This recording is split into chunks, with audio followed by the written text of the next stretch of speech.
We don't typically record these sessions, but we did get a special request to record this one. If you've been involved before, you might know that this is our first time doing an Ask the Expert session on the in-cabin topic. We're very excited to do that today. And popped up on my screen. The Ask the Expert sessions are a little bit different than a sort of a typical panel webinar. These are meant to be really discussions. We're trying to create a venue for people to get together and talk about things. We love our events, and that's the perfect venue to do that, but they are only 3 times a year, and the industry needs to have the opportunity to come together more than that. And so the roundtable discussion via the Ask the Expert is just another way for us to create a space for people to come together around certain particular technical topics. And that said, if you have joined today and you're not one of our experts, we want you to get involved, and we want to know what your opinions are. It's okay to say your controversial opinions that differ from other people. This is meant to be a safe space where we all kind of put away our competitiveness and just try to learn from each other and have an easier time at our jobs bringing these technologies to life. So please get involved. You can turn on your camera, you can raise your hand if you have a question, you can pop questions right into the group chat here. We have some predetermined questions that I'll be kind of pitching to the experts and you guys as we go along. The experts will talk about their experience and their opinions and their philosophies behind the different questions. And then please, that's your chance to pipe up too. And then as you guys ask questions, I will sprinkle those in. And then just so you all know, if this isn't enough for you, make sure that you get on site in Detroit this year. The event in Detroit is only a few weeks away. It's June 10th through the 12th at Huntington Place. We're known for having the best networking parties. In addition to having, I would say, one of the best technical agendas. I can't name a better technical agenda that's not an academic conference. And then also like very, very cool demos. So definitely join, and I'm sure we'll have a discount code for passes for people who join the ATE coming in your email inbox after this. Have I killed enough time, Jenny, or shall I continue to kill time?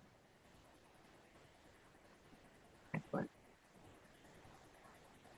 I am going to just switch us to gallery view. Jenny, am I highlighted for everyone, or can you switch us back to gallery view? Amazing. Oh my gosh, hello, so many people. All right, then let's go ahead and kick off. And I'd love to kick us off by just having each of our experts give a couple of sentences on your role, the company that you work for, and your area of expertise. Just introduce yourself to our group here. Oh, sorry. Go ahead. Austin, would you start us off? Yeah, I'm Austin Bibeli. I handle product management for compute for Bosch North America. I'm responsible for ADAS and cockpit compute. And then I have been in the industry, automotive, for 17 years, all in the tier 1 space, mostly in cockpit, and recently also taken over the ADAS space a little bit. Adrian, do you want to go next? Thanks, Austin. Thanks, Sarah. So my name is Adrian Hill. I'm responsible for automotive business development for Cirrus Logic. We are a semiconductor company.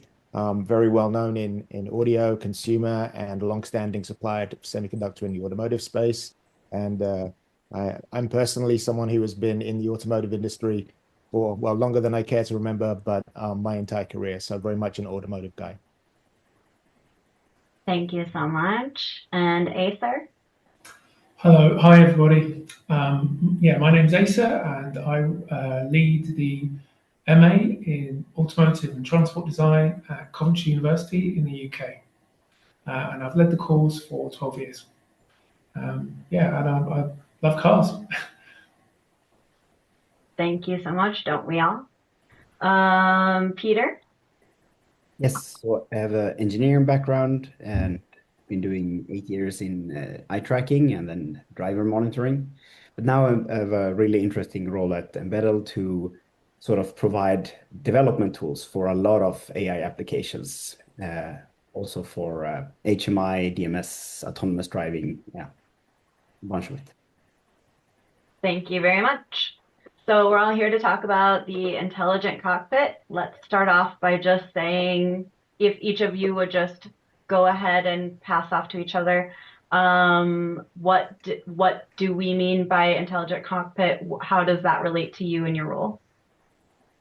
So for me, intelligent cockpit refers to a modern high-tech dashboard in the vehicle, which you can use as a user interface to control the systems and also view the system information back when there is an error, or if you are driving on the road, the speed information and many of those features. In addition, you can also look into the sense of having a seamless personalized experience, whether it be with your voice or adjusting your seat settings or having more of those connectivity features coming from the phone or from brought by the OEM on those bigger displays in the car. Right. Thanks, Austin. So for me, intelligent cockpit, I mean, it means so many things, right? An intelligent cockpit is becoming intelligent cabin, such as we are at in-cabin. And cockpit implies it's more focused on the driver. And I think that's the way it's been for a long time in automotive. What we've seen more in the last decade is a move to the whole vehicle, the rear seat, and of course, with the rise of self-driving vehicles, everybody wants to have their own personalized experience inside the vehicle. So for me, intelligent cockpit it's kind of a moving target, but it's great to be involved in that disruption as it all evolves. Yeah, exactly. It's a moving target. And to me, it's more of that somebody has thought about the holistic view of what you get as a driver or a passenger, where multiple systems can be connected to create like a greater whole, that you don't get notifications when you're stressed out, or like, so there is a thought behind when stuff happens in the cockpit. I think to me, that's intelligence.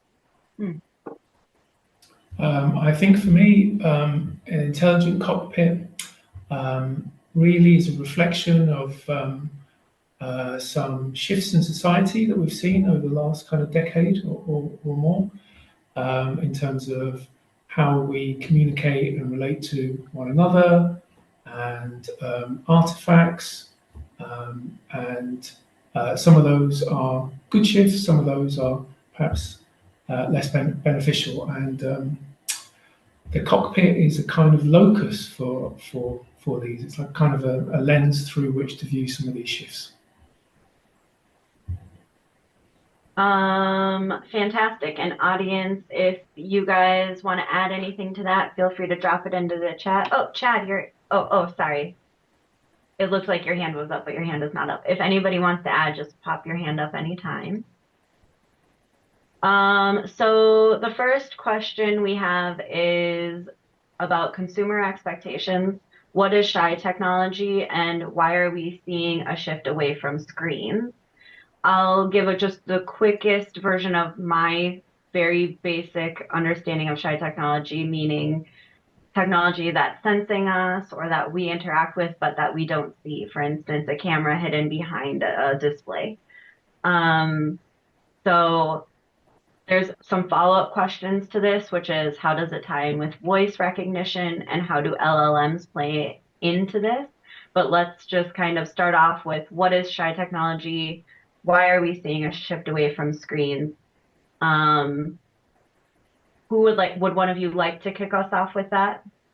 Sure, I'd like to jump in on that. I mean, to refer back to something that Peter said already in the kind of introduction, I think it's not just the cockpit which is there for us to operate anymore. I mean, it's really interactive, and the vehicle is sensing what we want, what we need, and deciding intelligent, what information we need in front of us, and when is the right time to hide things. And shy technology is about limiting the amount of stimulus that the driver or the vehicle operator gets when it's unneeded, but making sure that all the information is available when it's most relevant. And I think the technology, especially when you incorporate touch and haptic feedback, to be able to have screens and other functions coming into the consciousness of the vehicle owner, driver, operator at such times as it's appropriate and necessary. That's for me like the fundamental benefit of Shy technology.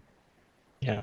Some years back, mostly we were looking into like sophisticated systems, right? When you get into a car, if you see too much of controls, that's the best selling car or the best premium car.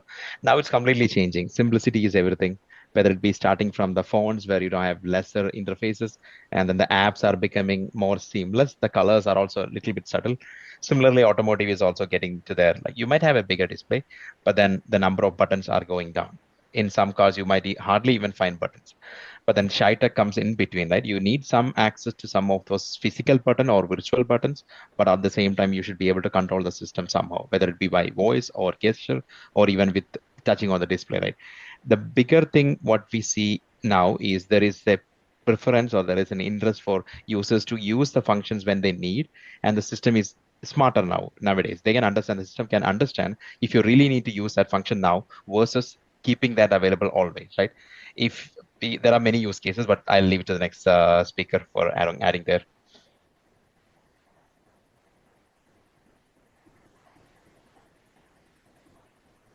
All right. Do either of you want to add anything to that? Yeah, I'd like to say I think that it's Shy Technologies is part of a kind of a movement towards seamless interaction or a seamless interface between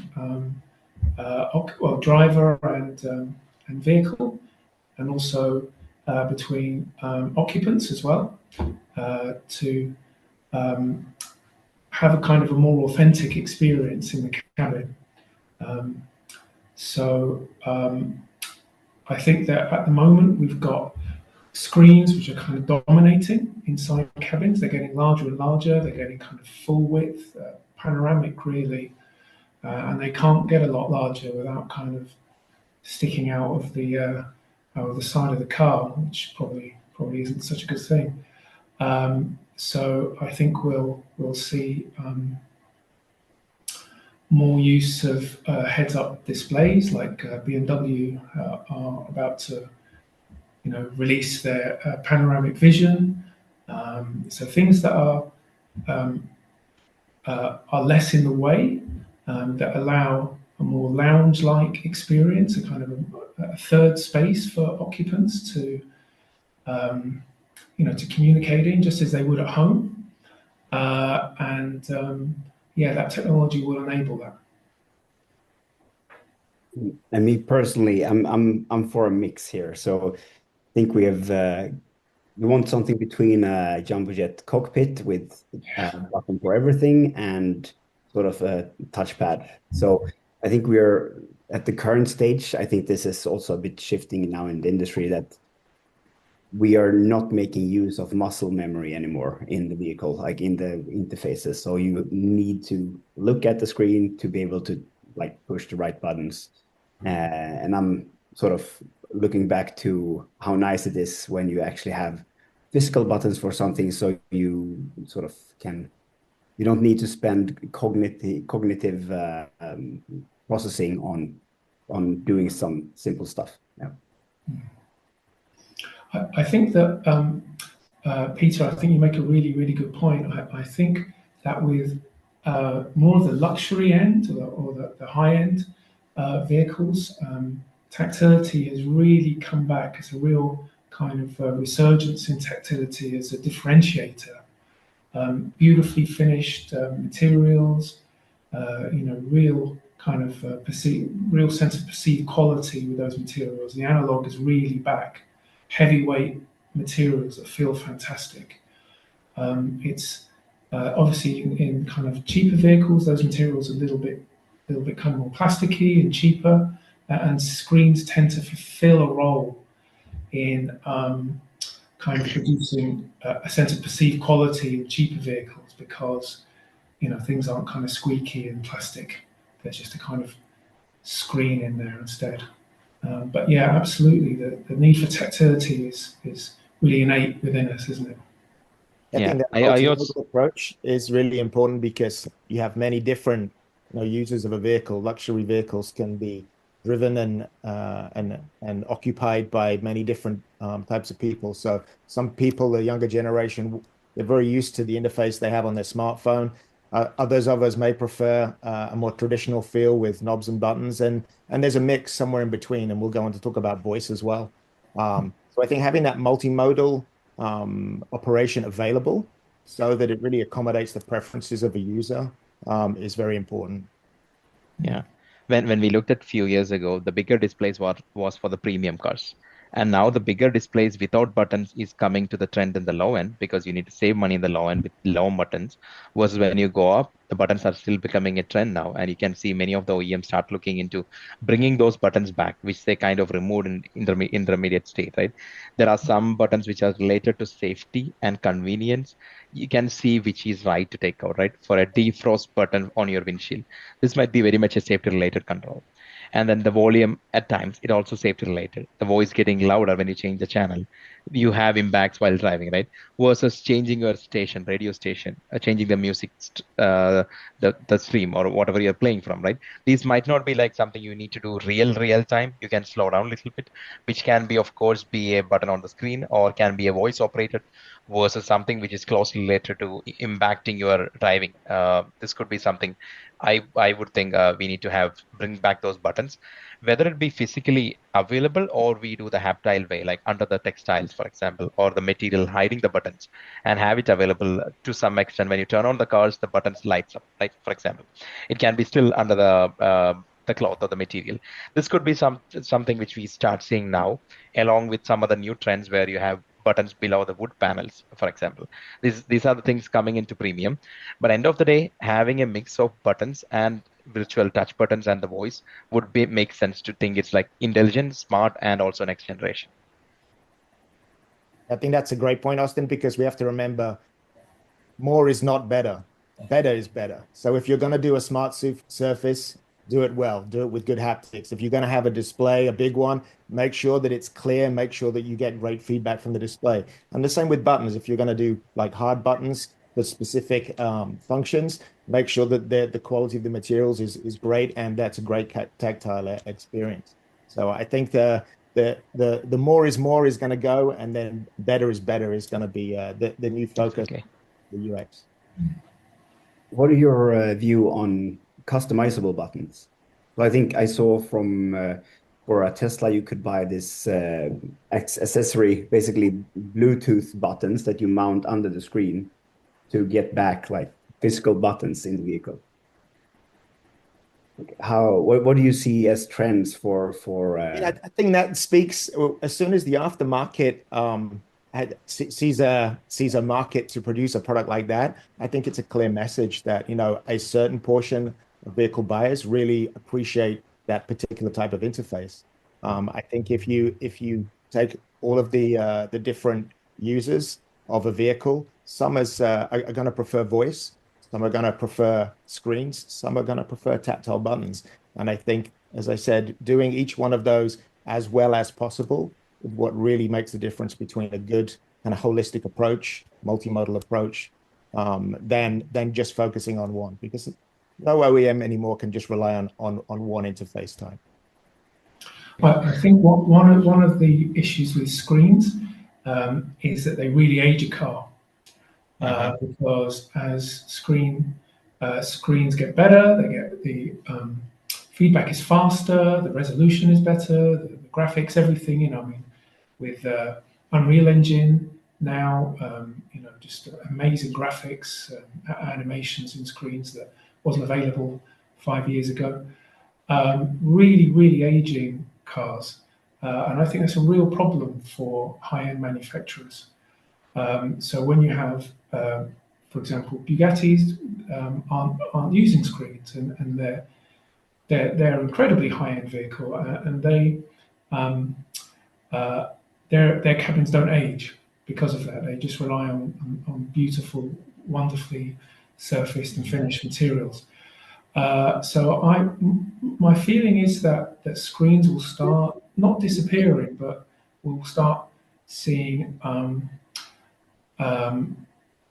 more shy technology coming in, because that perhaps on first appearance anyway will let older cabins look more contemporary. And especially the resurgence in retro as well. We're having kind of a big shift towards retro styling and retro interface in cars. People miss buttons. They really miss kind of fidgeting around with things and the feel of those things. And they see that as an authentic way to interface with the world. And screens kind of there's a mismatch between screens and authenticity, I think. Yeah. I would say I personally have a mixed view on the displays going out. I think the trend is now going up to have bigger displays. But at some point, maybe 2035, the saturation point will be reached, right? You have this much real estate in your dashboard. You cannot put much bigger than that. And then if every car have the same size, the big displays, then you don't have any differentiation factor after that, right? It's flat. It's strictly flat compared to when you compare a current car. I'm getting an echo.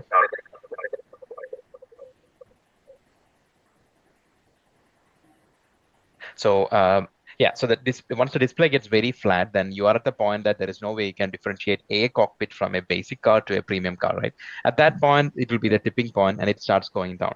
How can we change the trend, right? Then the OEM start looking into ideating what else can we bring to the car.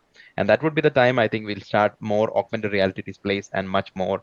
The speech and voice-based, gesture-based things will still continue from now, even beyond the displays are in or out. But end of the day, at some point, there will be a tipping point where the buttons are going to make a big comeback, even bigger than what we have now. But it could be even the subtle buttons, right? You have customizable buttons, you have hidden buttons, you have smart textures and textiles, which takes your input without even having a virtual button. It doesn't need to be even a mechanical button that you physically press, but it can be very much a touch-sensitive capacitive buttons. I'm getting an audio again. Okay, so just to conclude, the displays are going up, then the trend of displays are going up. We'll start seeing a trend at some point when it's becoming a standard. Then there should be new ways what OEMs would be looking at to make their cockpit look more interesting. Maybe instead of one big long display, they might even do a cockpit style display, right? Around the driver, you have few of them. So look like a flight. You can look left and right if you're not driving anymore. And some of the buttons also can be customized by the OEM based on certain information like the vehicle speed and where you are, right? When you're driving on a highway, you might not need an off-road setting at that point. So you can even disable that button and repurpose it for that highway feature. So maybe one button can even serve multi-purpose. So that kind of customization also will come up on at some time. I agree. And I think we have seen this trend already in like TVs and smartphones, that there was a time when they were just like the bigger, the better. But I think it's sort of shifted now into sort of finding the right size for you. And some in some countries and some people, they like the biggest possible screens, while you see others preferring smaller devices to be more like hidden or easier to carry around. Yeah. And I think just like on smartphones, as you mentioned, the interface with a smartphone, which originally was exclusively buttons, if we think back decades ago, now we're talking about screens. We're talking about screens with haptic feedback. We're talking about very sophisticated voice interaction, which even includes like audio interaction for alerts. And I think when you look at the vehicle cockpit as well, the ability to have ADAS systems which bring alerts in a multimodal way. They can be visual alerts with lights. They can be haptic alerts through the seat or the steering wheel. And of course, they can be textual alerts if it's something which is less urgent. This idea of multimodal interaction, also for things which are safety related. And then that's beyond when we talk about things like wellness, because wellness is another way that we're bringing value into the cockpit. So through seat haptics, massage, monitoring of the people's health as they drive the vehicle to determine stress levels. I mean, all of these things contribute to an intelligent cockpit and that personalized user experience. And it's tracking very much the difference, as you said, going from a simple phone to something which basically knows your life in the palm of your hand. Yeah, that's what Adrian, when I was talking about how these cockpits are now reflections of what's happening in broader culture. You know, the trend for well-being is huge.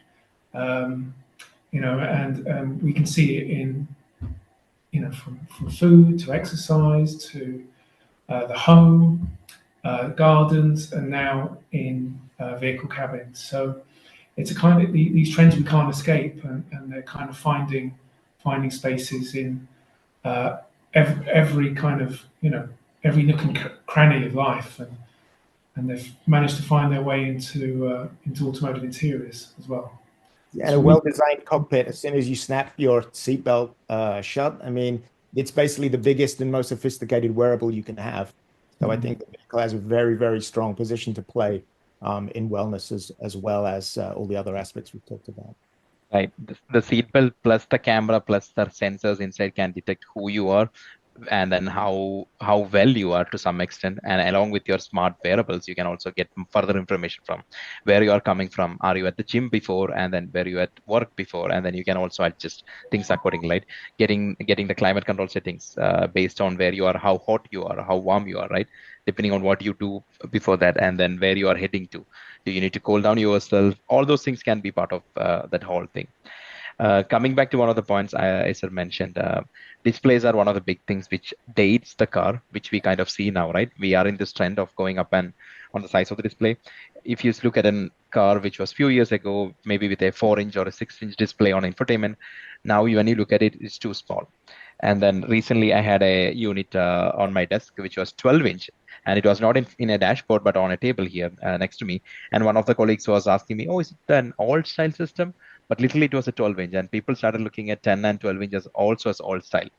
Maybe depending on the size of the car, the size of the display might feel different, but at some point you start seeing it's becoming a reason for feeling your car or any of those cars outdated, right? Similar to how battery get aged, you can easily think, okay, now seeing the cars.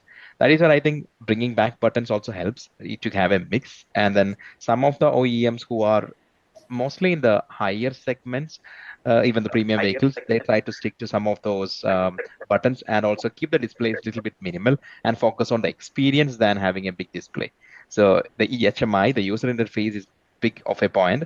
If you have a cluttered display with too many options, everything on screen, and then if you have hardly any buttons you can change, now the steering wheel, right? You get into that system and you are too much distracted.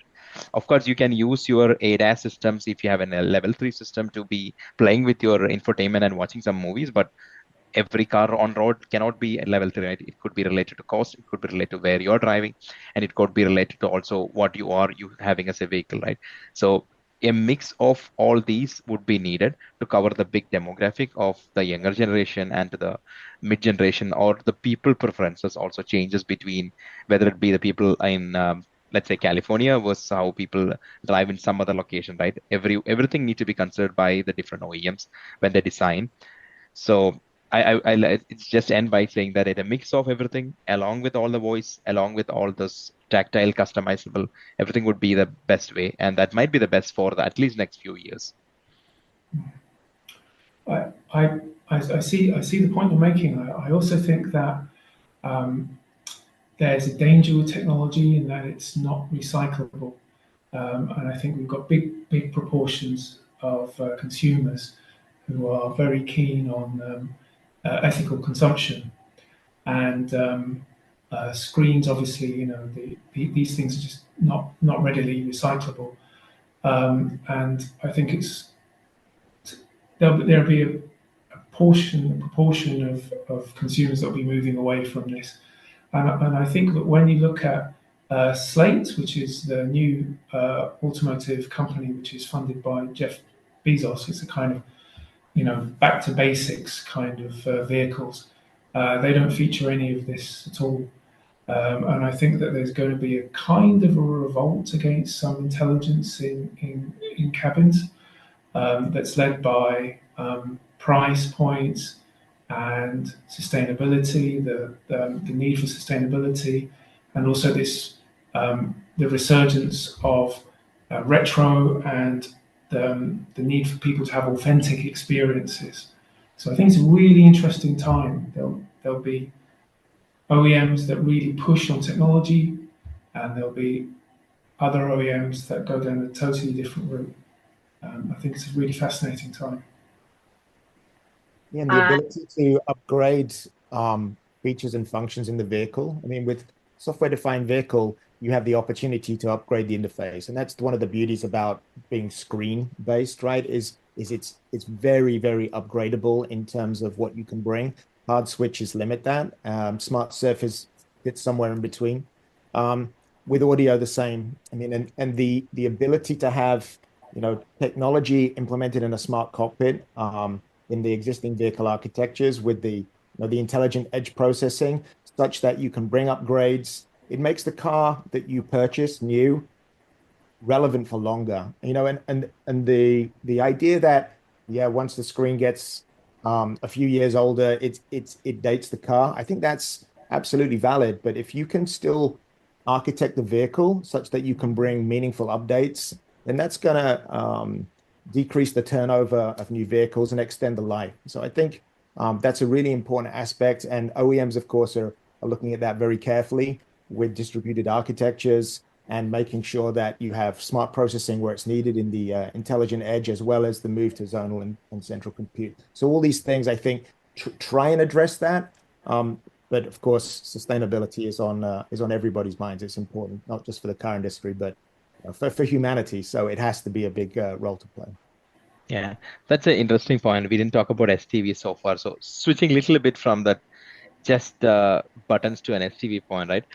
Let's talk about LLMs on the cloud. So if you see the trend again, the personalization, the speech-based, the voice-based systems, nowadays, or a few years ago, it was just dump, right? You just have to ask exactly the same command every time to get things done. Then from there, it became more so let's call it like something like a formal request you are making to the system. You have to ask exactly the words, which now switched to casual request, which now switched to natural language understanding in the recent days. And now it's also getting into the stage that you can speak anything to the car and it just comes back. It's anything beyond the car also you can ask. Like if you're driving in Detroit and you can ask, what is the weather in California? It doesn't have anything to do with me or being in Detroit or the car being in Detroit or for the manufacturer. Still, it gets answers, right?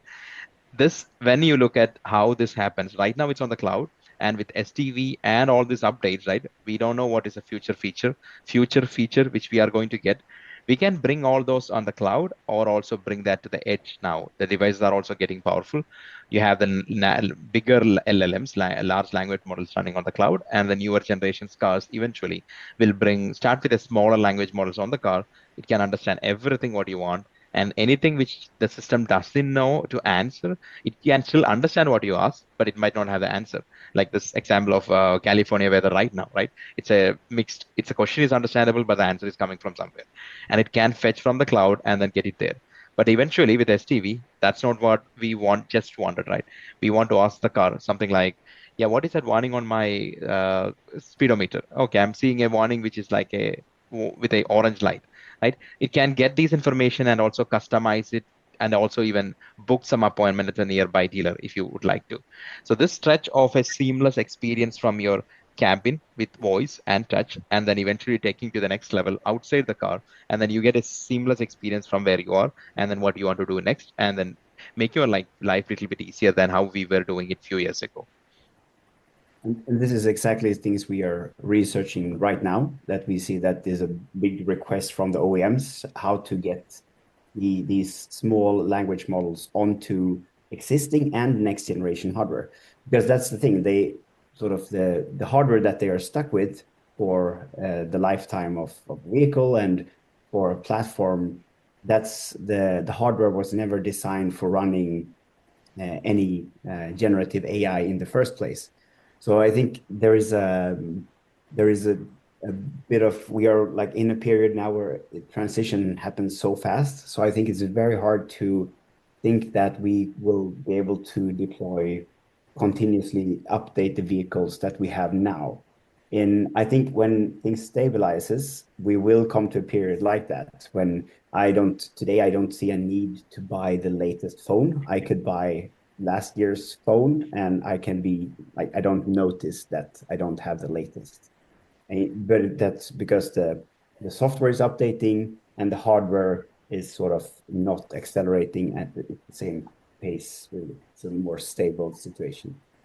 But so far, we have not seen this for software on the vehicles. It's still all CPUs are maxed out, all GPUs are maxed out when a car is delivered. It's very little over for feature growth. I think it raises an important point about the the audio system implementation. I mean, for a long period of time, the number of speakers and maybe the ultimate power was what your audio system was judged on. But when you think now of the personalized experience, if you think about the smart assistants, the idea that having that service not only for the driver but for every individual location in the vehicle, you need to have low latency microarrays with audio feedback, maybe through headrests, through arrays of speakers, so you can create bubbles, zones of audio in the vehicle. That's an underlying hardware which has to be present to enable these functions, especially across different parts of the cockpit. And I think making the intelligent cockpit something which benefits all of the occupants, not just the driver, or on some higher end vehicles, maybe rear seat entertainment. That's really something which has to be born from the hardware and the architecture, as well as then complemented by the processing, whether it's locally in the smart edge or in the cloud, as you said, Oscar. Yeah. So two of the questions from the audience here. One is related to the speech part. How can car understand when music is being played, and the second one being personalized. I think you already touched upon both the points. Like everyone in the car would like to ask the car to do something for him, right, or him or her. Like the driver would like to have set navigation, for example. Probably the passenger might be searching for a restaurant on the trip. The kids in the back or the people in the back with a display might be interested in asking about a movie to select or something, like changing the audio stream, right? These days we find these cars able to do this multi sounds within the car. It's called the bubbles or sound bubbles or sounds, right? Where you can ideally tune to the system, and then you can ask from your seat, and the system understand you are sitting in the seat. And to some extent, depending on the next generation, you will also see face identification or voice identification based preferences, or you have profiles in the car with the newer Android's operating system supports multi profiles. With all those, you can seamlessly have a personalized environment around the car. And then beyond that, it can also bring some of those AI things which you are doing at your home. Let's say if you're having Alexa at your home, or a Google Assistant, or if you're using Siri in your phone, or if you're using any of those kinds of assistant, and it can have this memory being carried around with the profile of the person based on where you sit. And then it can carry over what you were doing at your home, what is your preference, what are the typical music genres you will be playing, and what are the typical videos you will be watching, and then bring that to the car to provide that experience. Touching upon the point on having a button to start speech recognition or voice recognition is also good at some point, because you have when you have wake up words are good, wake up words like hey Alexa, hey Siri. This also add to the compute of the system, so you need more processing. It's even though it's a little bit, if you have four people and four people need to speak in parallel, this is going on as a multiplying factor, right? Right now, the OEMs have prepared some extra headroom for the compute, but eventually with the SDV architectures and all the SDV based concept with the newer features, it will also good to have some buttons like that, so the car always doesn't listen to you. Also, it can also be a privacy concern, right? You don't want the car to be every time listen to you, and sometimes it can be little bit like if you are in a meeting and if you use the word Alexa or Siri or Google Assistant, right? It might trigger the one in your back, right? You might not like it. You might think, I don't want this to be heard every time. I just need the system to work when I need. It could help to have those buttons in those cases to enable it when you need, and then automatically get disabled when you don't press the button anymore.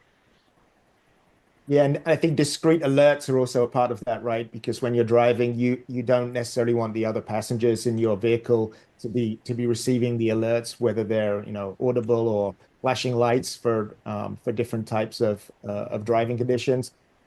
We've done a lot of work with seat haptics and giving spatial information through seat haptics on alerts. And in fact, I know I was going to mention to Sarah, we have a great demo which is going to be in Detroit. I hope everybody who joins is going to come and sit in our smart haptic seat and experience that. But yeah, multimodal alerts as well as just the interaction, I think, is really key because not everybody in the vehicle, really cares when you're backing into a space if the post behind you is a little too close. That's something for the driver. I just want to often mention that we have a couple of comments in the chat, so I do want to mention them and give you commenters a chance to kind of speak up if you'd like. But SH Park from Nowtech, hopefully I'm saying that right. You're the lead lens designer, which that gives me heart palpitations thinking about having to do that. But believe that voice control may be challenging in certain situations, such as when listening to music in the car or in very noisy environments. So want to kind of hear experts, your comment on that. But the rest of it is, while I do think physical buttons are a good option, if time of flight cameras are used or technologies like that, it could enable operation even in situations where voice control is difficult. So I think first, can you talk about, is this a difficult challenge like listening to music or in very noisy environments? Is that something that's difficult to overcome, or how is that being overcome? And then we go to the second part. Okay, so there are two parts to the problem. So let's take one by one. I'll tell about the two parts. First is the exact problem mentioned by SH Park. Second is for an OEM to enable those kinds of things, they have multiple car lines with multiple microphone and speaker placement. Once I explain the first part, maybe the second part becomes more clear. So again, I'm getting some echoes. So we as Bosch, we are a tier one.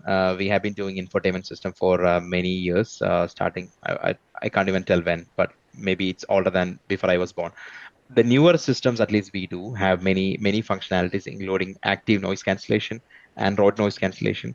How these things work is capturing the audio in the cabin with the microphone and then playing it back with a negative voice, negative sound.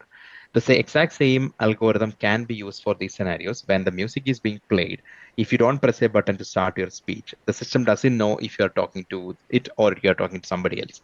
Of course, there is a wake up word concept, like you call the car, hey OEM, or hey car, do this. And at that point, if the system is already doing the active noise cancellation along with the microphone, when the audio part gets, like, let's example, hey Alexa as an example. This along with the background music, if you put it together, there is a kind of wave you get it, right? And if you cancel the background played, which is the radio station, the system knows it already, and then it cancels off and it can trigger that. Of course, it's a little more compute than actually what you would do ideally if you have a empty, no sound, no noise environment, versus when you have this noisy environment along with, if you have your windows rolled down, you have more noise, right? But the microphone should be able to understand where it is placed in that particular car line, and along with the speaker placement, it have a time difference when the speaker sound gets to the microphone versus when the user is speaking to it. With that calculation, and then you can add the next level, right? If you have a camera being looking at you, then it understands you are speaking to it, right? You are speaking to the system, then it can even process further.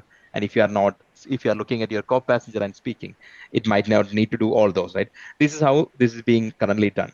But now the second challenge for the OEM, this is good, and then the number, depending on the car lines, depending on the trim levels, premium or entry segment, you might not have multiple microphones. You might have one array of microphones for every passenger, or one array of microphone for the front passengers, right? To get this solved on all the cars, it's a lot of work because every car's materials are different, the distance of the camera is different, the speakers are different, the amplifier configurations are different. But then you will start seeing this is actually happening because microphones also now started to have some intelligence so that it can just pick the wake up word alone then pass on the whole string of audio to the whole system, and even pass to the cloud if you need to, right? So this is where it's getting handled. We have few systems in development and production, along with some of the partners, some of the suppliers who does these solutions of active noise cancellation and so on, where these kinds of operations can be handled in the system.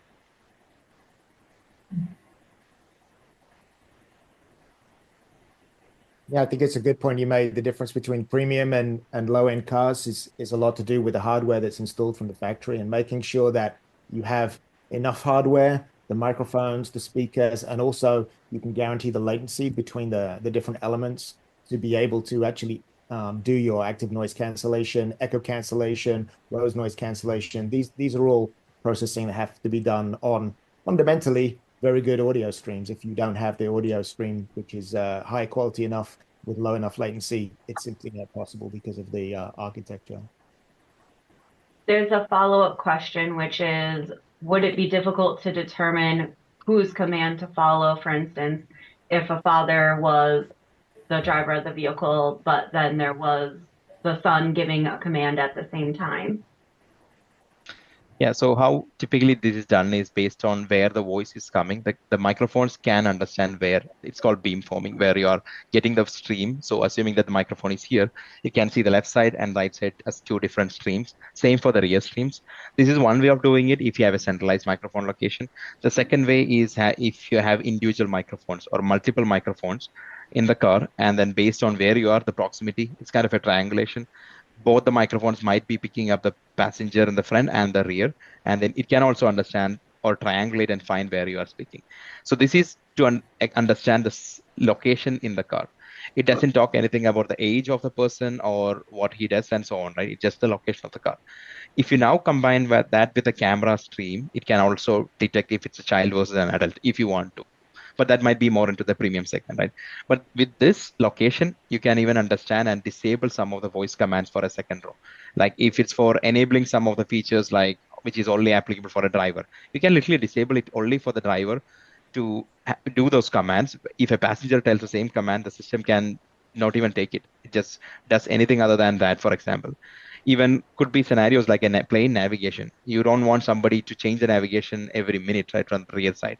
We would be okay to changing the songs, maybe in some cases. But having that interface and having that control by the OEM enabled for the parents, or I would say in this case, probably to the driver, to disable or enable functions from the second row would also help at some point. Such as what do you have for disabling windows in the back seat? That's similar to that. It's there for a reason. Yeah. Yeah, there's a voice recognition element as well to that. I think if the voice is recognized by the vehicle, then it can be fairly clear who the command is coming from. As you said, just because the kid in the back says set my navigation to Dairy Queen doesn't mean that the driver doesn't actually want to go home. So yeah, indeed, you have to get that right. Yeah, voice identification also play a role there nowadays. We start seeing systems with voice, so it can understand who you are. But again, it need to be trained a few times, right, to tell that you are this person and your voice is captured. And then you, in the profile setting, you can also set some of those preferences. When you set home, or when you set office, go to work, doesn't mean the same for probably your spouse who goes to a different location, right? So it can be tied to the person with the identification and also the profile in that sense. We have another question here, and I'm going to rephrase the question a little bit, Atul. I hope that's okay. Can emotionally intelligent vehicles, which can infer in-cabin occupants and drivers' feelings and cognitive states, the question is, how can these vehicles with this capability accelerate personalization? And could you each give us, whoever wants to answer, could you give a really specific example of using the cognitive state information or emotional state and how that plays a role in personalization specifically? I mean, that needs to start with the low-hanging fruit, because this is a very challenging problem and it can get very wrong if you're over enthusiastic with how much you can do with these signals. So it's a very big challenge to have a system that recognizes the like emotional state across continents and different countries and so on. So I think the most important things are suppressing notifications in like if you're in a stressful situation. I think for me that would increase the value of the car, and then you can go on and make a lot of things that might not feel like an increase of value. There is a lot of like this is a very new field, so it's I think for HMI researchers, they have not yet figured out exactly how this will play out. And I think we haven't seen this tech really in any other piece of like hardware, at least to my knowledge. Some of these newer camera algorithms for driver monitoring can find some of these emotions of the drivers, for example, maybe not to the passenger at that point. But then there is a thin line, right? You might be happy, doesn't mean you are always happy. It might be you're talking to somebody on phone and you're laughing, doesn't mean you're really happy to get some pop-up showing, do you want to do this or that, right? You are happy in that conversation. There is a context to it. And there could be scenarios that you are just alone, not talking to anyone, but you are not smiling, but you are calm and relaxed. And then it could be the other scenario where you are not relaxed, you had a heated conversation, and then you hang up the call and then you are not happy anymore, right? All these, if there is a way to track everything, and then if it's not too much interfering with the user's preferences, like some users doesn't even want the system to see and watch, right? This is going to touch that space. It's getting tracked. The word track is coming there. Having some of these helps in some way, like setting the tone, setting the light settings. Personalization is also part of having the car environment change according to you. Setting the music. One example we have been talking about for years is when you're driving to work in the morning, you might be listening to news, but on the way back home, you might be listening to some other casual channels, like maybe music or calling your friends or family. This can be something triggered based on the situation of the person. And sometimes you are stressed to work. Your daily habit says this, but at that point, your system understands you are not in a happy mood. So he might not trigger that. It might be better for the car to be emotionally subtle, not proposing or suggesting too many things and keep it silent, and not irritate the driver or irritate the passenger with additional pop-ups, right? You just show what is needed and then keep it simple so that the person doesn't hate the car at that point. I think that Renault at the moment they have their travel companion, their AI obviously assisted travel companion, and they're kind of selling it in their small car range as a kind of one-to-one relationship. So the occupant and the companion, and that's because they see that very many journeys are single journeys. So there's just a driver with nobody to talk to, nobody to kind of chat with, and nobody to kind of, I guess, have banter with. So the Renault system tells jokes, and it kind of, it suggests music and suggests different things that the driver might like after getting to know them. So it's really, really interesting in kinds of seeing that in society there are more people living on their own, and how to get people who are on their own to spend more money, by buying a vehicle that can kind of alleviate some of that loneliness. So really, really interesting kind of mental health questions and issues, and just it's kind of taking where we are in culture and kind of, again, as I say, kind of using a cabin to reflect on what's happening in culture, seeing that opportunity of people living on their own, people with nobody to talk to or whatever, and then you're in a car and then giving that relationship, which is, I think, really, it's kind of in one way fantastic and another way divisive, and I think there's a spectrum there, and where you are on that spectrum depends on where your investments are, So it's just really interesting. That's a great perspective as well, because the first reaction when Sarah asked the question to me was, when I'm driving on the freeway, what is going to be my emotional interaction with the car, because I think that's what most people, feel that the car is used for. But more and more the vehicle as a third space. It's not only your emotional state during driving. A lot of people relax in their car. A lot of people will take a lunch break and go and take their car to a quiet spot, and that will be a moment for themselves. So I think your point about a kind of societal situation where the vehicle is used for emotional support almost is an interesting topic. So I think in terms of avoiding distraction or limiting notifications, I think when you're in a driving mode, that's absolutely something which is important.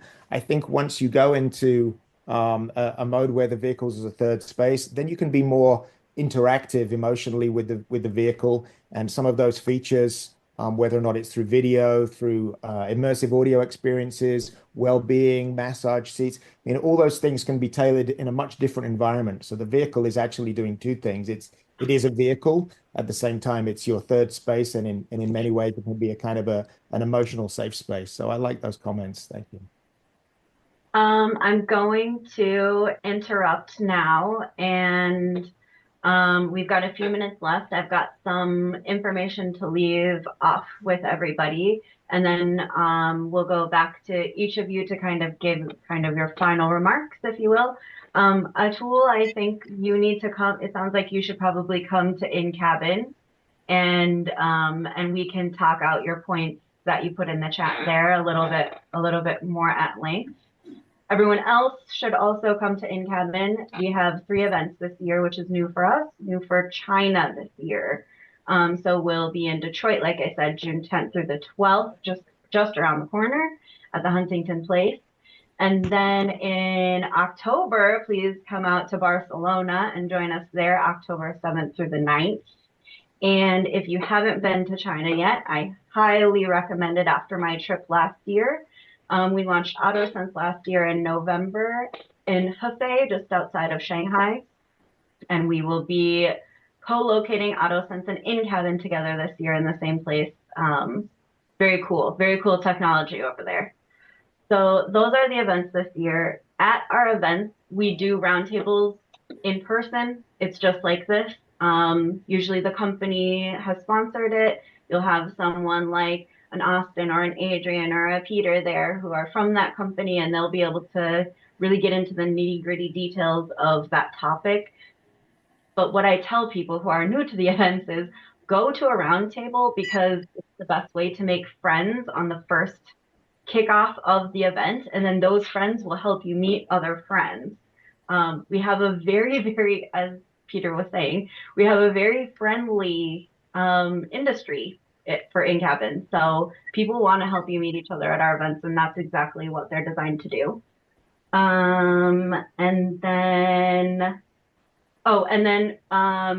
we have, if you're interested particularly in audio, we do have a tutorial session in Detroit on audio. You can find it on the agenda, but just because that came up a lot, I thought I'd mention it. And then the other thing about audio is that we have, this is actually audio and the buttons versus screens fight. We have the in-cabin report is coming out soon. In the next few weeks, you'll see it. And in the in-cabin report, we cover this. We actually have several pages on the buttons versus screens debate by Rob, our managing director, who's been renting different cars over the past few years to try out all the different UIs.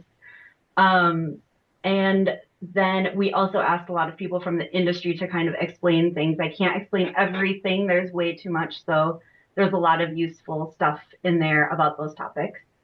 And then the last thing that I wanted to mention was that if you want to meet each other outside of this and outside of the events, we have a special private closed group on LinkedIn that's just for people who are sort of that we know from the in-cabin world.